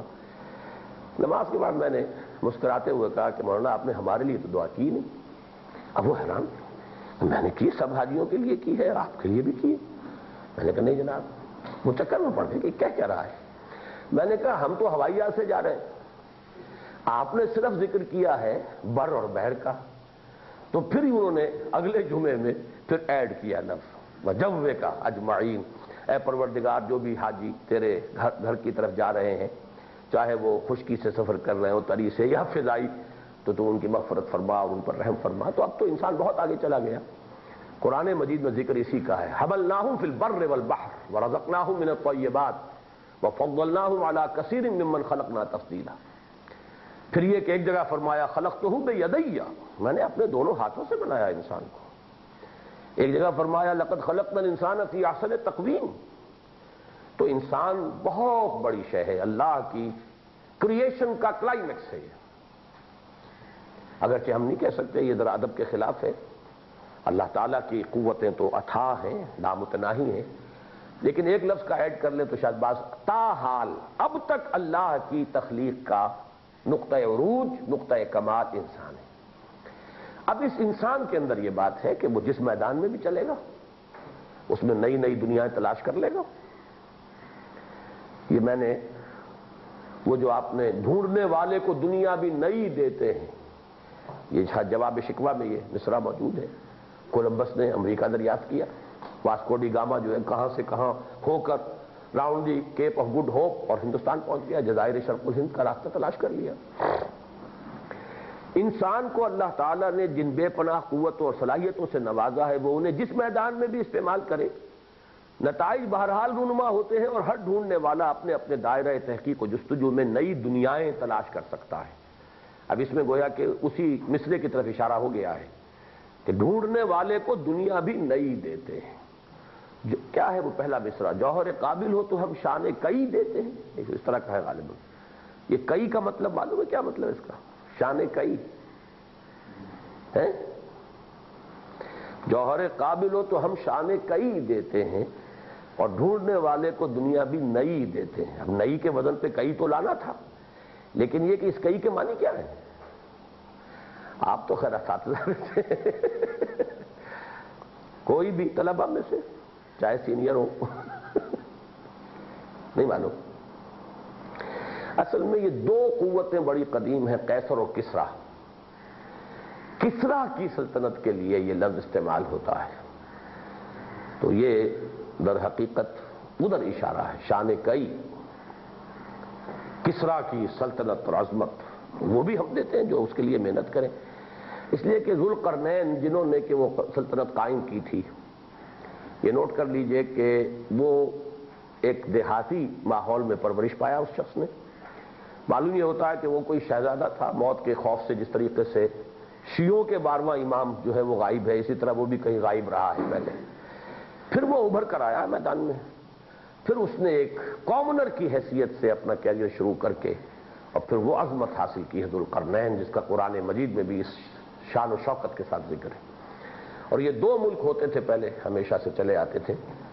ان دونوں کو پارس اور لیڈیا، ان دونوں کو ملا کر ایک ملک بنایا ہے. وہاں سے یہ کسریٰ کی عظمت اور ایران کی عظمت کا دور شروع ہوا ہے. تو ڈھونڈنے والے کو دنیا بھی نہیں دیتے. اب آگے چلیے، اگلا جملہ ہے اس میں اہم. پھر یہ بھی ایک حقیقت ہے کہ جس طرح کائنات کی عظمت و وسعت کے اعتبار سے مہر درخشاں کی حیثیت و وقت ایک ذرہ فانی سے زیادہ نظر نہیں آتی، لیکن اگر ایک ذرہ فانی کی حقیقت و ماہیت پر غور کیا جائے تو وہ بجائے خود مہر درخشاں کی عظمت و سطوت کا حامل نظر آتا ہے. یہ بات سمجھ میں آئی نہیں؟ ویسے تو یہ کوثر نیازی صاحب کا شعر ہے. بہت سے لوگوں نے کہا کہ نکال دو اس شعر کو، خامخواہ تم نے کوثر نیازی کا شعر اپنی کتاب میں لیا ہوا ہے. لیکن میں نے تو شعر کے حوالے سے لیا ہے. اب مجھے کسی زمانے میں واقعہ یہ ہے کہ ان میں بڑی اچھی استعداد تھی، دینی بھی استعداد تھی اور ادبی استعداد بہت تھی۔ بہرحال اللہ تعالیٰ ہی ہدایت بھی دیتا ہے اور اللہ تعالیٰ ہی جو گمراہی کا مستحق ہو اسے گمراہ کرتا ہے، ورنہ خود بخود زبردستی نہیں کرتا۔ تو یہ شعر بڑا اونچا تھا، مہر درخشاں ذرہ فانی، ذرہ فانی مہر درخشاں۔ مطلب کیا ہے اس کا؟ کہ اگر آپ پوری کائنات کی وسعت پر غور کریں تو سورج بھی ایک ذرہ بنے گا۔ کوئی اندازہ ہی نہیں کائنات کی وسعت کا، billions and billions and trillions and trillions of light years. کوئی تصور، آدمی کو چکر آ جاتا ہے جب آدمی غور کرتا ہے۔ یہ جب ایسٹرونومی کی کوئی کتاب لے کر آپ بیٹھے تو واقعہ یہ کہ آدمی چکر آ جاتا ہے۔ فاصلے، ابھی ایک نیا کوئی اور ستارہ تلاش کر لیا، وہ پتہ نہیں کتنے ٹریلین ایئرز سے جو رے چلی آ رہی تھی وہ نور کی، وہ آج ہم تک پہنچی اور اس کا انہوں نے ناپا ہے فاصلہ۔ تو نئی نئی گیلیکسیز دریافت ہو رہی ہیں۔ تو اس پوری وسعت کو سامنے رکھیے تو سورج صاحب کی کیا حقیقت ہے؟ ذرہ فانی۔ لیکن ذرہ فانی پر مائکروسکوپ ذرا لگا دیجئے تو ایٹم کے اندر سورج موجود ہے۔ ذرہ فانی مہر درخشاں۔ ایٹم کا جو نیوکلیس ہے وہ کیا ہے؟ سورج ہی تو ہے۔ اسی کو توڑ پھوڑ کر آپ ایٹمک انرجی نکال رہے ہیں نا۔ اس کے ارد گرد جو وہ الیکٹرانز ہیں وہ بالکل ہمارے سیاروں کے مانند ہے۔ ایک سولر سسٹم مکمل ہر ایٹم کے اندر موجود ہے۔ تو مہر درخشاں ذرہ فانی، ذرہ فانی مہر درخشاں، کہ اگر آپ وسعت کو دیکھیں پوری کائنات کی تو سورج کی بھی حقیقت کچھ نہیں، لیکن اگر ایک ذرے کو دیکھیں تو وہ سورج نظر آتا ہے۔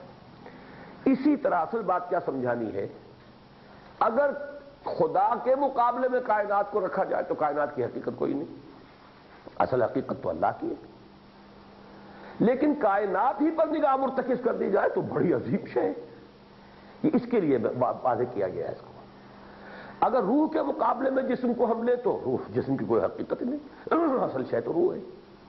لیکن اگر جسم ہی پر غور کریں، او ہو اس کی ایک ایک سیل کی عظمت، ایک ایک سیل، اس کے اندر کیا کچھ اللہ نے رکھا ہوا ہے، اس میں جو جینز ہیں، اور آج تو وہ جینیٹک انجینئرنگ تک معاملہ پہنچا ہوا ہے۔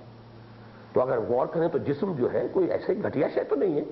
جسم اگر حقیقتاً گھٹیا ہے تو روح کے مقابلے میں ہے۔ اسی طرح دنیا کی زندگی کو اگر آخرت کے مقابلے میں رکھیں گے تو یہ دھوکہ ہے، فریب ہے۔ وَمَا الْحَيَاةُ الدُّنْيَا إِلَّا مَتَاعُ الْغُرُورِ، اس کی حقیقت ہی کچھ نہیں۔ وَمَا مَتَاعُ الْحَيَاةِ الدُّنْيَا فِي الْآخِرَةِ إِلَّا قَلِيلٌ، نہ ہونے کے برابر ہے۔ لیکن حیات دنیاوی اگر اسی پر آپ نے مائکروسکوپ اپنی جو ہے فوکس کر دی تو یہ خود ایک بڑی اہمیت کی حامل ہے۔ یہ ہے اصل میں جس کے لیے یہ سارا پریمبل ہے کہ اسی طرح حقیقت نفس الامری کے اعتبار سے چاہے خدا کے مقابلے میں کائنات، روح کے مقابلے میں مادہ، اور حیات اخروی کے مقابلے میں حیات دنیاوی کیسے ہی حقیر اور کتنے ہی بے وقت ہوں، اگر نگاہوں کو انہی پر مرکوز کر دیا جائے تو خود ان کی وسعتیں بے کراں اور گہرائیاں اتھاہ نظر آنے لگتی ہیں۔ چنانچہ اس کا نتیجہ کیا نکلا؟ چنانچہ یورپ میں جب کائنات اور مادہ، ابھی حیات دنیاوی کی بات ہم نہیں کر رہے، اس پر بعد میں گفتگو ہوگی، اس لیے کہ سائنس کا ڈومین یہی ہے۔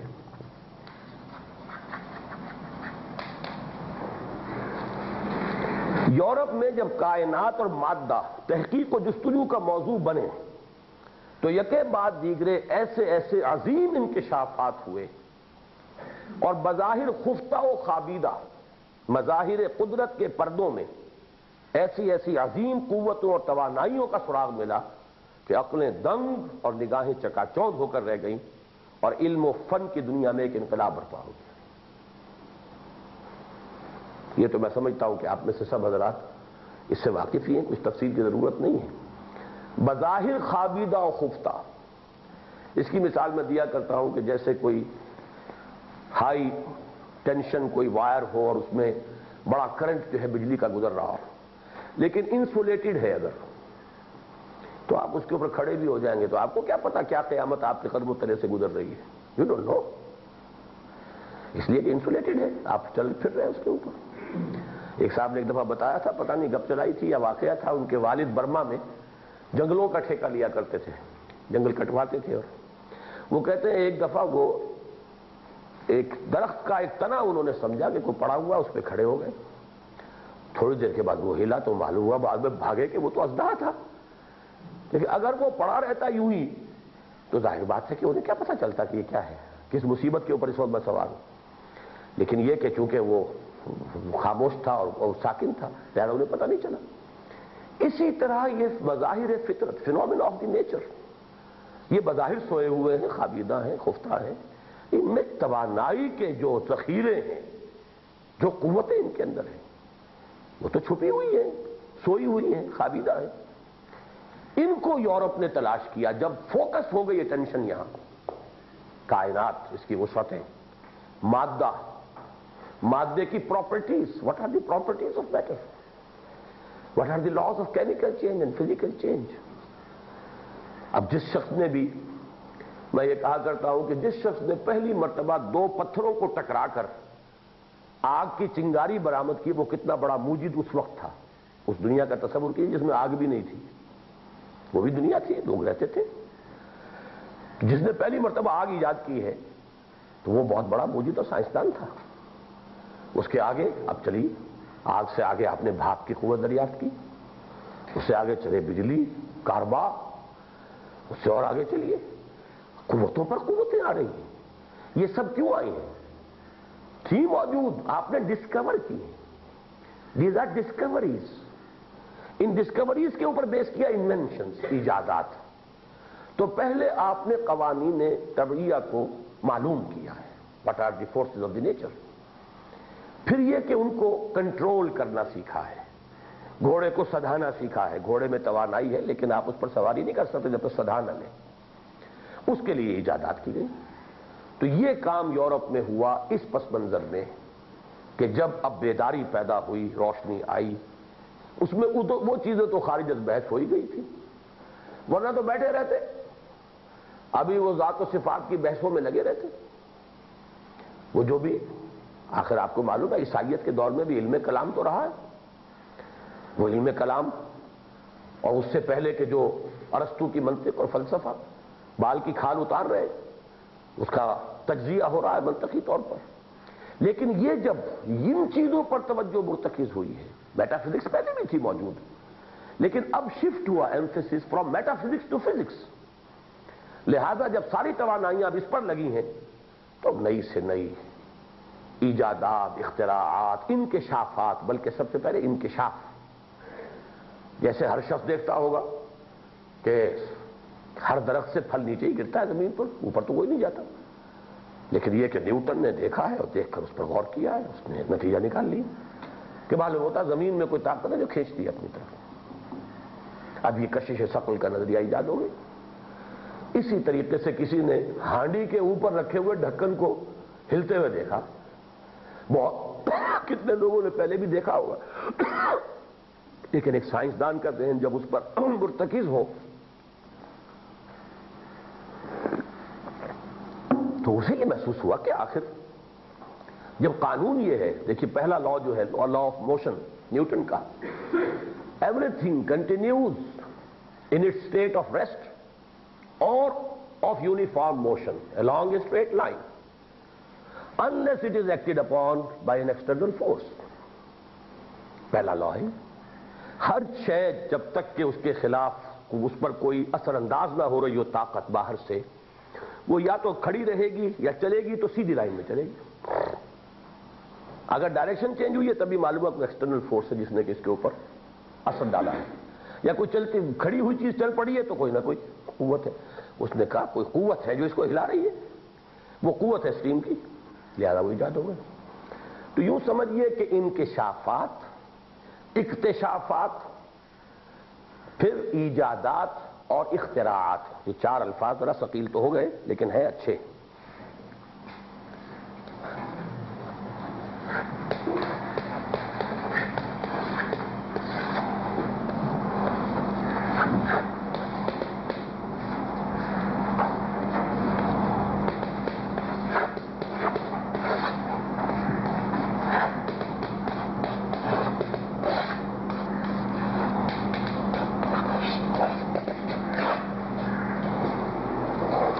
اب پہلے دونوں الفاظ جو ہیں ان کا مادہ کیا ہے؟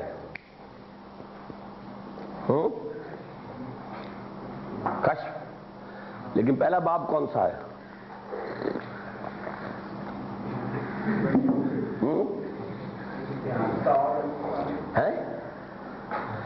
پہلا انفعال، دوسرا افتعال. کشف کے مادے سے دونوں الفاظ ہیں. باب انفعال میں خود انسان کے اپنے اندر کوئی کیفیت ہوتی ہے، انکشاف اندر ہوتا ہے آدمی پر. اکتشاف وہ خود کوشش کر کے کسی چیز کو نکالتا ہے، برآمد کرتا ہے. تو ہمیشہ سائنس میں نوٹ کر لیجئے، پہلے انکشاف داخلی ہوتا ہے.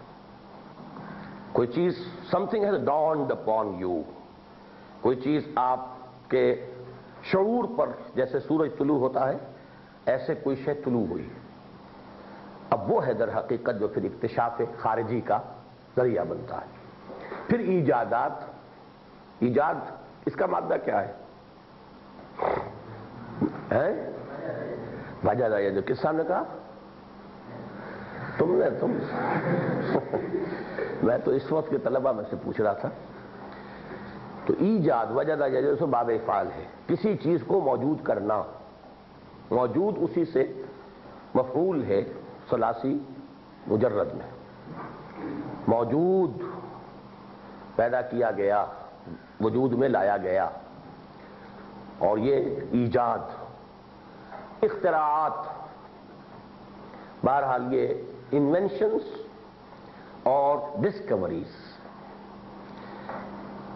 انسان نے لاز آف نیچر کو ڈسکور کیا، پھر ان کو ایکسپلائٹ کیا، ان کو استعمال کیا، اور اس کی بنیاد پر انوینشنز، ایجادات کی. چلیے، چنانچہ یورپ میں جب کائنات اور مادہ تحقیق و جستجو کا موضوع بنے تو یکے بعد دیگرے ایسے عظیم انکشافات ہوئے، اور بظاہر خفتہ و خوابیدہ مظاہر قدرت کے پردوں میں ایسی عظیم قوتوں اور توانائیوں کا سراغ ملا کہ عقلیں دنگ اور نگاہیں چکاچوند ہو کر رہ گئی، اور علم و فن کی دنیا میں ایک انقلاب برپا ہو گیا. اس کے بعد کا جملہ بہت اہم ہے. قدرت کے قوانین کی مسلسل دریافت، فطرت کی قوتوں کی پہم تسخیر، اور نت نئی ایجادات و اختراعات نے ایک طرف تو یورپ کو ایک ناقابل شکست قوت بنا دیا. پہلا نتیجہ تو یہ نکلا، اس لیے کہ ظاہر بات ہے کہ اب اس کے پاس بارود ہے، اس کے پاس توپ ہے، اس کے پاس فلاں چیز ہے، اس کے پاس مقابلہ کیسے کریں گی دوسری قوتیں؟ آج بھی تو صورت یہ سپر پاورز جو ہیں وہ اپنا ایک مارجن برقرار رکھے ہوئے ہیں. ہائیسٹ ٹیکنالوجی ٹرانسفر نہیں کر رہے تھرڈ ورلڈ کو، اس لیے کہ وہ چاہتے ہیں وہ اپنے پچھلے ہتھیار بیچتے جاتے ہیں. ہمارا سب کچھ لے جائیں گے اور وہ اپنے ہتھیار دیں گے جو ان کے ہاں اب درجہ دوم میں، درجہ سوم میں آ چکے، جن کی اہمیت ہی نہیں رہی. خود آگے بڑھ رہے. لہذا یہ جو ہمارا گیپ ہے ان کے ساتھ سائنس اور ٹیکنالوجی کا، یہ ہے کہ جس کی وجہ سے کوئی دوسری طاقت جو ہے وہ سوچ بھی نہیں سکتی ان کے ساتھ ٹکرانے کی.